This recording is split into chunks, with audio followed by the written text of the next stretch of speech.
A lot is going on in gaming right now. This is looking to be a busy month, even before the sales have started. I want to talk about a couple of things. First of all, Prime Gaming has dropped a boatload of free games this month. It's something like 18 free games. Star Wars Bounty Hunter, Tomb Raider Underworld, Overcooked games, Call of Juarez, Gunslinger, Dredge, Quake 2, and a bunch of other games. I will talk more about this with Epos Fox when we do our next episode of the Dualcom podcast, but I am shocked. There's a bunch of cool games in here. Baldur's Gate, Neverwinter Nights, Tomb Raider Anniversary, Jurassic World Evolution, Elite Dangerous, the first Warhammer 40,000 Space Marine game is there. The Overcooked games are included. There's a bunch of indies that I haven't really heard of, but I have enough here to just try stuff out for months, and it's all free if you have Amazon Prime. Oh yeah, BioShock Remastered is also a part of this, as is Tales from the Borderlands. So a Plague Tale Dishonored, Mafia Definitive Edition. What? This is craziness. And the Outer Worlds. There's a bunch of really cool offerings here. So if you have Prime, link is down below. I think a bunch of cloud games come at the end of this month. I had heard that they're going to do Death Stranding and a few others. I'm not going to play those are the streaming games with the input latency and stuff. But anyway, if your Prime sub expires, it doesn't matter. You keep these games forever. And it's a good reminder, there is a ton of value right now. You can get so much for so little, which is a weird segue to talk about XDefiant's Shutdown. So the two things that spring to mind.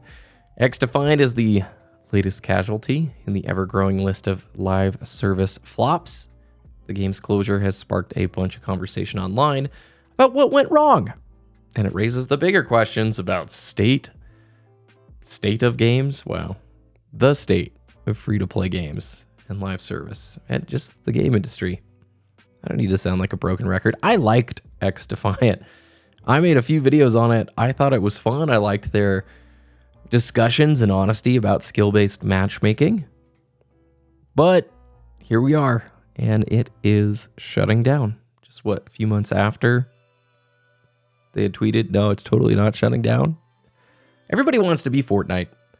Free-to-play has this magical way, if you break through some quantity barrier, where it must just rake in so much money because everybody is chasing this golden goose. But here's the thing,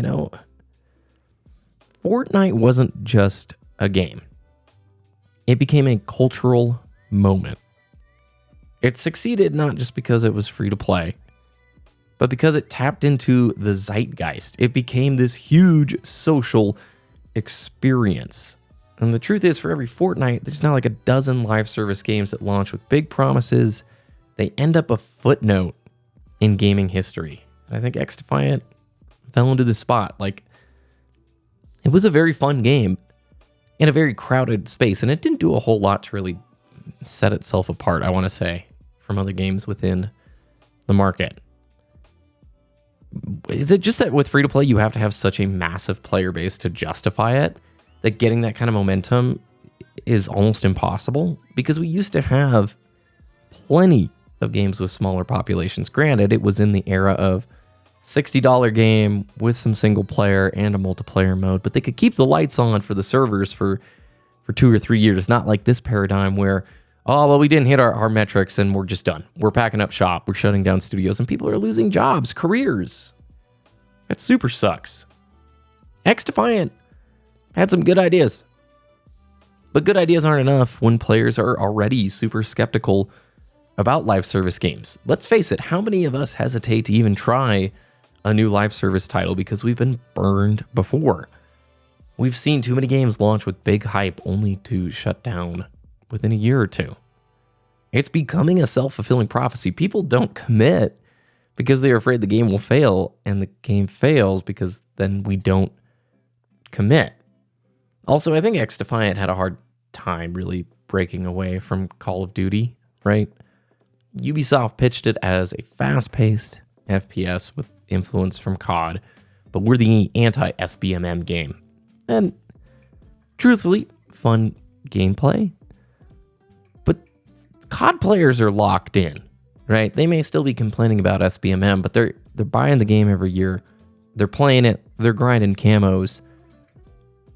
They're not going anywhere. And I feel like Ubisoft didn't really do themselves with... They didn't give themselves the advantage they probably could have, because where was Ezio from like Assassin's Creed or the Rabbids, operators from Siege? Instead, a lot of the characters and locations, you just didn't have enough buy-in from the wider audience to go, yeah, I love those franchises. I totally get it. And I'm wondering where are the complete package games? The industry's obsession with live service and free-to-play is killing the type of game that a lot of us want, the complete package. What's wrong with making an FPS title that's got a short 6 to 10 hour campaign, a multiplayer mode, and a $60 price tag? Titanfall 2 may not be a huge player base. It's still playable. You can still go enjoy that game. The campaign, phenomenal.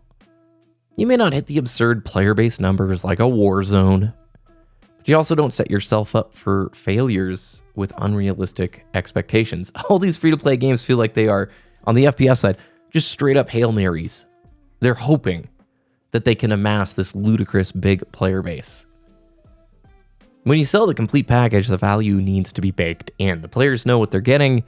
They're more likely to stick around because they've made a tangible investment. Compare that to the free-to-play game where the barrier to entry is low, but so is the commitment. I'm not saying there's not room for free-to-play stuff. It's awesome. But not every game needs to chase that model or turn the lights off within a year or two if you just don't hit some ridiculous metric. Again, we keep talking about it. This shutdown, it's part of a bigger pattern. Ubisoft has had a rough year, and this is just another one of those bumps in the road. Maybe it's a wake-up call for the industry. Developers and publishers need to stop chasing monetization trends. Start thinking about really good game ideas. Sustainability. The free-to-play live service model is not inherently bad.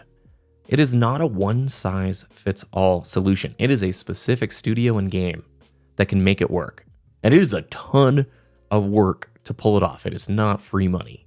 Games don't need to be massive to be successful. They just need to provide enough value to justify their price and to respect players' time and money. What do you think about the XDefiant shutdown? Do you think the industry needs to rethink the free-to-play model? Would love to hear your thoughts. As always, thank you for watching. Have a really great weekend, and I'll see you again on Monday.